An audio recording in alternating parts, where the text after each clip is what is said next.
Any shady recruitment stuff, though, with you?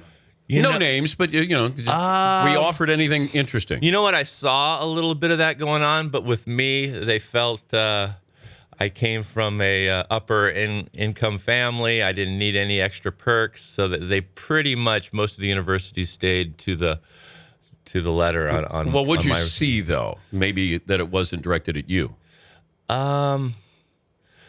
A lot of cash. Yeah.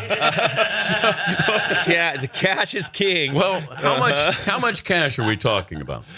There's some thousands of dollars being handed around, but it really not in my direction. Like I said, they felt like I was from Orange County. I already had what I needed. But when I went to USC, there was quite... There's some things that were eye-opening for sure. But you know what? I think it happens at every university, at every major college football team.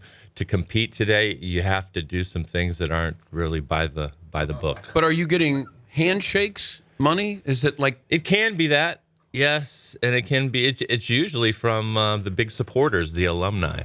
Because that can't be monitored. Right. It's harder to monitor that. So if a booster says, hey, I want to help this guy out, I'm going to give him something. Somebody may not know it. You might know it as a teammate. Right. But coach isn't going to know. No. Assistant coach. It's too, I mean, they put it on the head coach like he's all-seeing and it should know all what goes on, and it's just too difficult. Well, should Pete Carroll have known anything about Reggie Bush?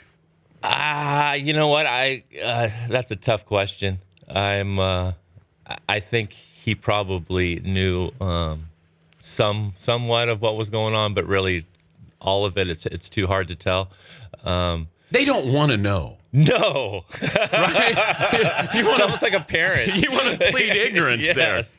there. Yeah. And they tried to control us when I was playing is with our tickets because tickets was a big way that we could generate some income. So you'd sell them. Yes. But we only could have the tickets in our hand to sell once a year, and that was for a bowl game. So if we did go to the Rose Bowl, which we were fortunate enough to do, we had 14 tickets in hand. Now, we could turn those over, $500, $1,000 a ticket if it was a big year. So it was a big payday. So you get $14,000 around Christmas time, which was so much.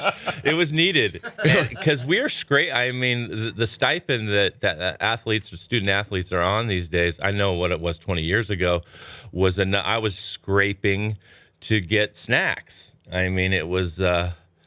It wasn't an easy time, and I think that really needs to be looked at and changed because it just doesn't make sense. Did you ever have a teammate show up in a new car? I have. Yeah. Yeah. And it kind of gets your attention like, wow, where did that come from? Knowing that he's, poor from the inner city. But did it have dealer plates on it? Yeah. That's usually a giveaway. Right. Yeah.